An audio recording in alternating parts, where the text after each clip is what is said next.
Hello guys, hello all of you.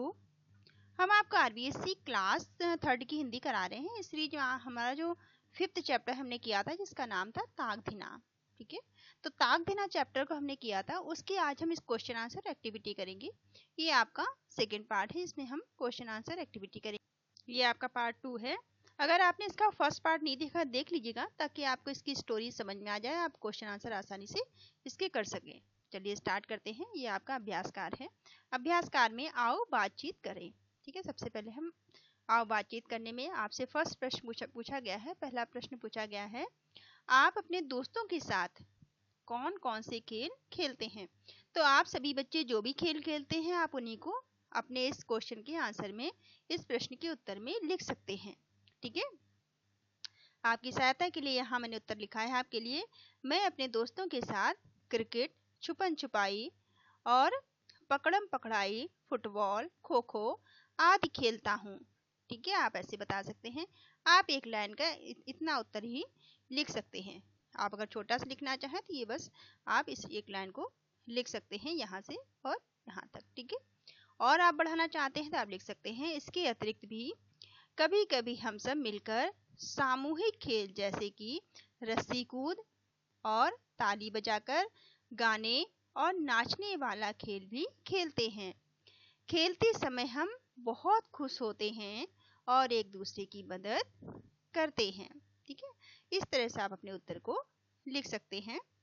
दूसरा प्रश्न है, खेल खेल में आप जब कोई खेल खेलते हैं, खेल खेलने में किन बातों का ध्यान रखना चाहिए। ठीक है, जब आप खेलते हैं तो खेलने में हमें किन किन बातों का ध्यान रखना चाहिए। अपने किसी एक मनपसंद खेल के बारे में बताइए। तो इस उत्तर में आप अपना मनपसंद खेल लिख सकते हैं यहाँ पर। ठीक है, उत्तर कैसे आप लिखेंगे, खेल हमें एक दूसरे के साथ मिलजुल कर खेलना चाहिए। कोई खेल आप अकेले नहीं खेलते हैं, आप अपने दोस्तों के साथ मिलकर खेलते हैं। इसलिए कोई भी खेल हमें आपस में अपने दोस्तों के साथ मिलजुल कर खेलना चाहिए। किसी से झगड़ा नहीं करना चाहिए और हमें कभी भी किसी भी अपने दोस्त से झगड़ा नहीं करना चाहिए और सबका सम्मान करना चाहिए। हमें ये पता होना चाहिए कि हमें अपने से छोटों के साथ, अपने से बराबर वालों के साथ, अपने दोस्तों के साथ, अपने से बड़ों के साथ कैसा व्यवहार करना चाहिए। हमें हमेशा ही सभी के प्रति सम्मानजनक शब्दों का उपयोग करना चाहिए, सबका सम्मान करना चाहिए, सबका आदर करना चाहिए। गलत शब्दों का प्रयोग नहीं करना चाहिए किसी भी कीमत में, किसी के लिए भी। मुझे ताली बजाकर गीत गाने और नाचने वाला खेल पसंद है। इसकी जगह आपको जो भी खेल पसंद है उसे आप लिख सकते हैं, क्योंकि इसमें सभी मिलकर खुशी मनाते हैं और ताल पर कदम मिलाते हैं। ठीक है, ऐसे आप उत्तर दे सकते हैं। तीसरा प्रश्न है, कक्षा को सजाना, प्रार्थना सभा, बाल सभा आदि समूह में की जाने वाली गतिविधियां हैं। ठीक है, कक्षा में जो आप सजावट करते हैं, कक्षा को सजाना, अच्छे से आप बैठते हैं, अपनी कुर्सियों को, अपनी चेयर को, अपनी मेजों को लगाते हैं। प्रार्थना सभा में आप सभी सलीके से खड़े होते हैं। बाल सभा आदि समूह में की जाने वाली सभी क्या है, गतिविधियां हैं जिनमें सबको एक साथ मिलकर काम करना होता है। आपको कौन सी समूह गतिविधि अच्छी लगती है, इनमें कौन कौन सी समस्याएं आती हैं, अपने अनुभव बताइए।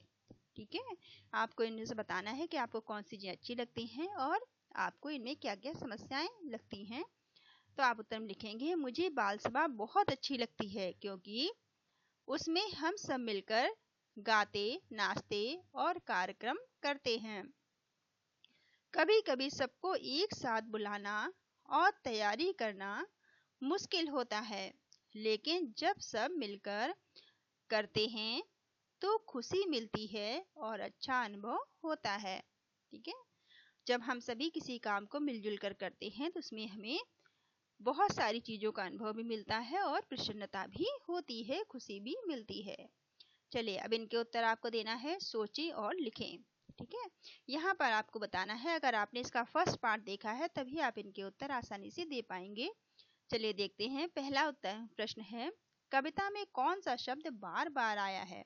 अगर आपने कविता को देखा है, इसके फर्स्ट पार्ट को देखा है, कविता सुनी है, तो आप बता पाएंगे कि बार बार किस शब्द का उपयोग किया गया है। तो बार बार जो शब्द आया था वो आपका ताक धिना था। ठीक है, आपका ताक धिना शब्द जो है वो बार बार कविता में आया है।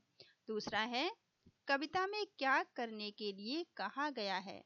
क्या करने के लिए कहा गया है, आपको नींद के लिए कहा गया है, पढ़ने के लिए कहा गया है, नाच कर खेलने के लिए कहा गया है, या फिर खीर खाने के लिए कहा गया है।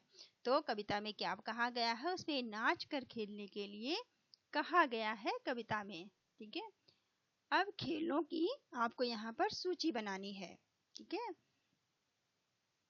खेलों की सूची यहाँ आपको बनानी है। वो इसके उत्तर में आप कैसे लिखेंगे। खेलों की सूची आप बना सकते हैं, जैसे स्कूल में खेले जाने वाले खेल क्या क्या होते हैं। स्कूल में आप कबड्डी खेलते हैं, खो खो खेलते हैं, क्रिकेट खेलते हैं। आप स्कूल में कबड्डी खेलते हैं, खो खो खेलते हैं, और क्या खेलते हैं, क्रिकेट। आप क्रिकेट खेलते हैं, फुटबॉल खेलते हैं, वॉलीबॉल खेलते हैं, और बास्केटबॉल खेलते हैं, दौड़ कूद कर खेलते हैं। आप जो जो खेल खेलते हैं उनकी आप सूची बना सकते हैं। ठीक है, रस्सी कूदने का खेल खेलते हैं, क्या क्या खेलते हैं, ऐसे आप इन सभी को आप लिख सकते हैं। ठीक है, जैसे आप अगर सभी बच्चे मिलकर कभी खो खो खेलते होंगे, क्रिकेट फुटबॉल खेलते हैं, वॉलीबॉल बास्केटबॉल, आप दौड़ के खेलते हैं, रस्सी कूदते हैं, ये सभी आप लिख सकते हैं। फिर घर में खेले जाने वाले खेल जिन्हें कि इंडोर कहते हैं, जो हम घर के अंदर खेलते हैं, या स्कूल में भी जो आप अंदर खेलते हैं उन्हें हम इंडोर गेम कहते हैं, जैसे कि लूडो, सांप सीढ़ी, और कैरम, शतरंज, ताश। और आप कभी कभी आप क्या करते होंगे, आप किसी पजल को सॉल्व करते होंगे। ठीक है, पजल गेम, शब्दों का जो खेल होता है, इस तरह के जो भी आप खेल खेलते हैं वो सभी इंडोर गेम कहलाते हैं, जो कि घर की या स्कूल के अंदर खेले जाते हैं। घर के बाहर खेले जाने वाले खेल क्या होते हैं, जिन्हें आउटडोर गेम कहते हैं। क्रिकेट और फुटबॉल, क्रिकेट फुटबॉल हम घर से बाहर खेलते हैं, जिन्हें आउटडोर कहते हैं।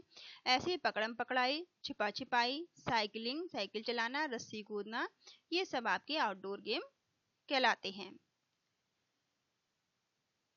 अब इस कविता में कह रहे हैं, कविता में बच्चे क्या क्या कर रहे हैं पहचान कर आपको लिखना है।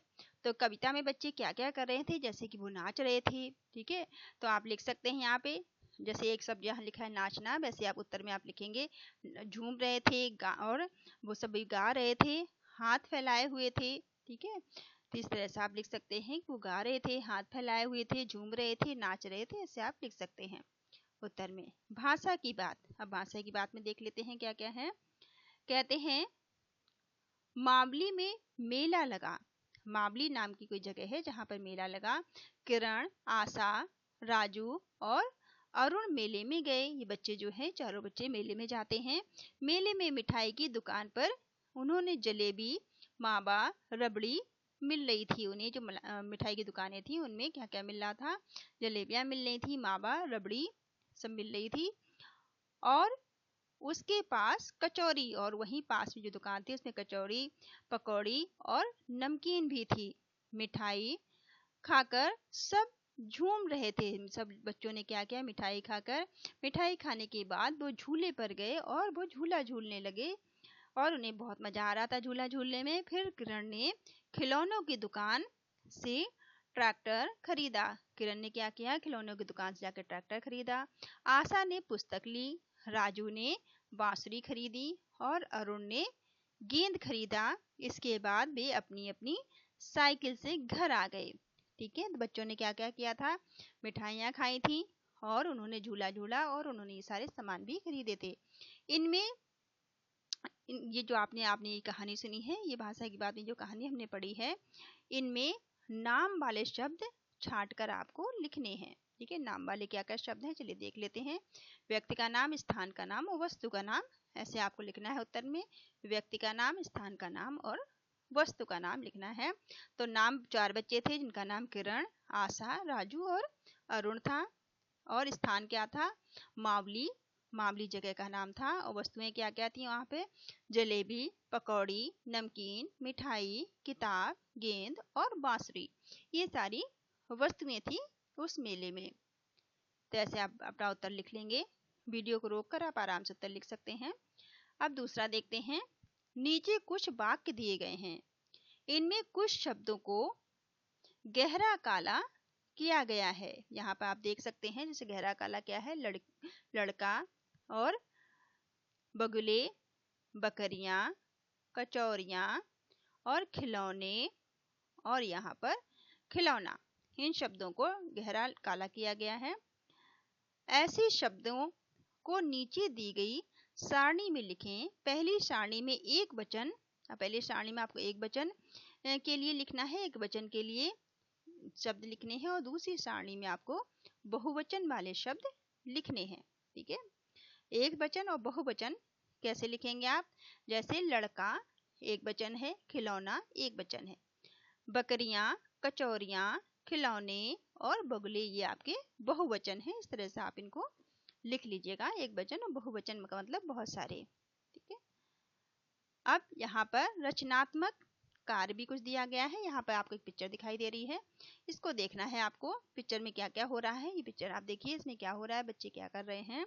इस चित्र को देखकर एक कहानी बनानी है। आपको ये चित्र देखना है और एक कहानी बनानी है। ठीक है, जैसे कि एक दिन मैं अपने मामा के घर गया, इसके आगे की कहानी आपको कंप्लीट करनी है। तो आप कैसे करेंगे, उत्तर कैसे लिखेंगे इस कहानी को देखकर, इस पिक्चर को देखकर? कहानी का नाम आप क्या लिखेंगे? खुशियों का खेल। देखिए बच्चे कितने सारे खुश हो रहे हैं, सभी बच्चे प्रसन्न हैं, खेल रहे हैं, खुश हैं, तो आप खुशियों का खेल लिख सकते हैं। एक दिन मैं अपने मामा के घर गया, वहां एक मैदान में बच्चे खेल रहे थे, सब उछल कूद कर रहे थे, सबके चेहरे पर हंसी थी। लड़के और लड़कियां सभी मिलकर खेल रहे थे, उनमें से कोई भी झगड़ा नहीं कर रहा था। खेलते खेलते वे एक दूसरे की मदद कर रहे थे। खेल के साथ वे दोस्तों, सहयोगी और आनंद भी सीख रहे थे। वे सभी जो बच्चे हैं वो मिलजुल कर खेल रहे थे और खेल के साथ साथ वो एक दूसरे से दोस्ती करना सीख रहे थे। ठीक है, एक दूसरे का वो सहयोग करना भी सीख रहे थे और आनंद से, खुशी से वो आपस में मिलजुल कर रहना भी खेल खेल में सीख रहे थे। खेलते समय वे सभी बहुत खुश थे और वे सभी खेल कर बहुत ज़्यादा खुश थे। इससे हमें शिक्षा मिलती है कि खेल से हमें आनंद के साथ साथ एकता और सहयोग की भावना भी मिलती है। हमारे अंदर जब हम सभी मिलजुल कर एक साथ खेलते हैं तो हमारे अंदर सहयोग की और खुशी की, आनंद की भावना का भी विकास होता है। ये हमें इससे शिक्षा मिलती है। कह रहे हैं ये भी करें। अब क्या है देखते हैं। कविता में ताक धिना शब्द बार बार आया है। ठीक है, कविता में कौन सा शब्द बार बार आया है? ताक धिना। ताक धिना शब्द की जगह मन चंगा शब्द रख कर फिर से पढ़िए। अब ताक धिना शब्द की जगह हमें मन चंगा लिखकर पढ़ना है कविता को। इसी तरह इसकी जगह अलग अलग शब्द रखकर कक्षा में सुनाइए। इसी तरह हम अलग अलग शब्दों का उपयोग कर सकते हैं। जैसे हमें, आप सभी बच्चे क्या करेंगे, इस कविता को आप सभी गोला बना लेंगे। गोला बनाकर आओ नाचें। आप सभी बच्चे गोला बनाकर नाचेंगे, ये आपकी एक्टिविटी है। कह रहे हैं झूमे गाएं ताक धिना मन चंगा। अब आपको झूमे गाएं मन चंगा यहाँ पे करना है ताक धिना की जगह। ठीक है, अब दोनों हाथों को फैलाकर हाथ मिलाएं मन चंगा। ठीक है, ताक धिना की जगह आपको क्या लिखना है? मन चंगा। अब ओ हो हम सब कितने हैं, सब आ जाएं मन चंगा। जहां जहां ताक धिना है वहां पे आपको क्या लिखने ला है? मन चंगा। ठीक है, ऐसे करके आपको एक गोला बनाकर आप सभी बच्चे खेल सकते हैं। तो ये आपके चैप्टर, जो आपका अध्याय 5वां था, उसकी एक क्वेश्चन आंसर एक्टिविटी थी जिन्हें हमने देखी है। 5वां अध्याय आपका यहाँ पे इसके क्वेश्चन आंसर जो अभ्यास कार्य था वो पूरा होता है। आपको वीडियो कैसे लग रहे हैं कमेंट करके जरूर बताइएगा। Thank you all of you. Thank you for watching.